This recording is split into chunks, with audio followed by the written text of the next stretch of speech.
प्रिय छात्रों, ग्रामर के क्रम में आज आप वर्ब सीखोगे। Verb, transitive verb, intransitive verb, linking verb, auxiliary verb और मॉडल वर्ब। इंट्रांजिटिव वर्ब वह वर्ब होता है जिसके बाद ऑब्जेक्ट नहीं आता।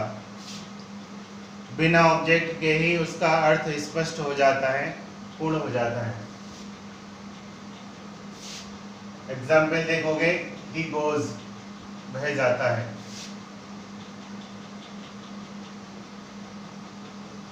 अगला verb transitive verb. Transitive verb उसे कहते हैं जिसके बाद ऑब्जेक्ट आता है। ऑब्जेक्ट के बिना उसका अर्थ स्पष्ट नहीं होता। एग्जाम्पल देखोगे, he loves me।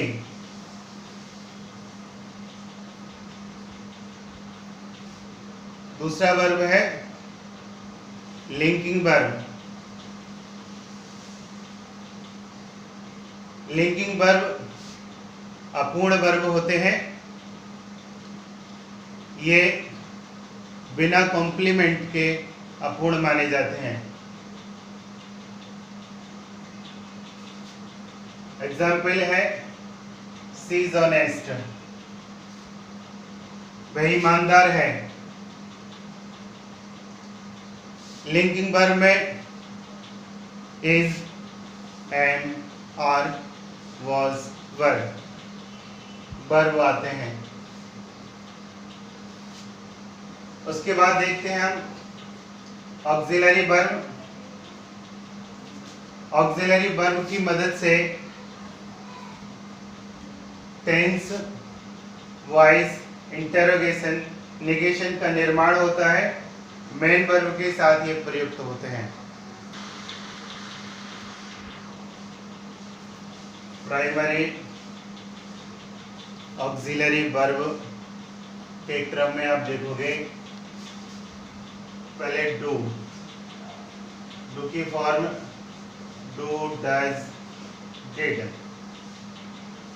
Present indefinite tense में डू डज का प्रयोग करते हैं। पास्ट इंडेफिनिट टेंस में डिड का प्रयोग करते हैं। अगर हम इसकी पहचान की बात करें, यदि वर्ब की फर्स्ट फॉर्म आए तो डू, डज या डिड का प्रयोग करते हैं। हैव, यदि सेंटेंस में वर्ब की थर्ड फॉर्म हो तो हैज, हैव, हैड का प्रयोग करते हैं। प्रेजेंट इंडेफिनिट टेंस में, प्रेजेंट परफेक्ट टेंस में हैज या हैव का प्रयोग और पास्ट परफेक्ट टेंस में हैड का प्रयोग करते हैं।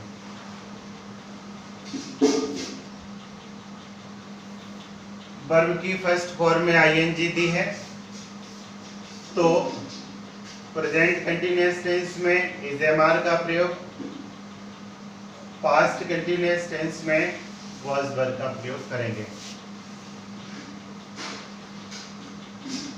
एग्जाम्पल देखोगे, पहला he did not go there। इसमें वर्ब की फर्स्ट फॉर्म गो आई है, डिड का प्रयोग हुआ है। ब्रैकेट में डू दिया होगा सिर्फ।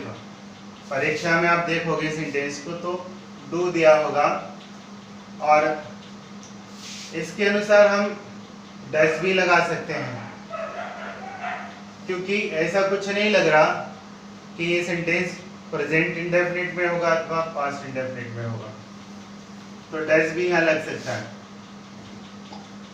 अगला सेंटेंस देखोगे, वर्ब की थर्ड फॉर्म आई है, हैव का प्रयोग कर दिया है। ब्रैकेट में हैव दिया होगा परीक्षा में। अगला सेंटेंस देखते हैं, वर्ब आईएनजी है, वर्ब की फर्स्ट फॉर्म में आईएनजी है और ब्रैकेट में बी दिया होगा। तो सेंटेंस को देख करके आपको is am are was verb में से एक लगाना है। यहाँ वर्ब का भी प्रयोग कर सकते हैं।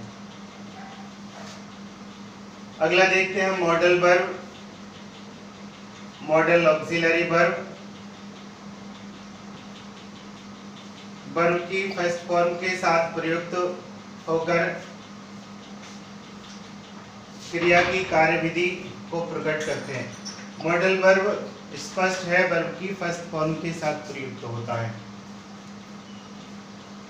मॉडल वर्ब है आपके कैन प्रेजेंट इंडेफिनिट में, कुड पास्ट इंडेफिनिट में आ जाएगा। शक्ति सामर्थ्य का भाव प्रकट हो तो प्रेजेंट इंडेफिनिट टेंस में कैन का प्रयोग करते हैं। शक्ति सामर्थ्य का भाव प्रकट हो तो पास्ट इंडेफिनिट टेंस में कुड का प्रयोग करते हैं। में आज्ञा का भाव हो, शुभकामना का भाव हो, संभावना का भाव हो तो प्रेजेंट इंडेफिनिट टेंस में मे का प्रयोग करते हैं, जबकि पास्ट इंडेफिनिट टेंस में माइट का प्रयोग करते हैं। फ्यूचर में विल का प्रयोग करेंगे और वुड है फ्यूचर के पास्ट टेंस में प्रयुक्त होगा। ऐसे ही फ्यूचर इंडेफिनिट टेंस में सेल का प्रयोग आईवी के साथ और शुड का प्रयोग पास्ट टेंस में सेल के पास्ट टेंस के रूप में शुड का प्रयोग होगा।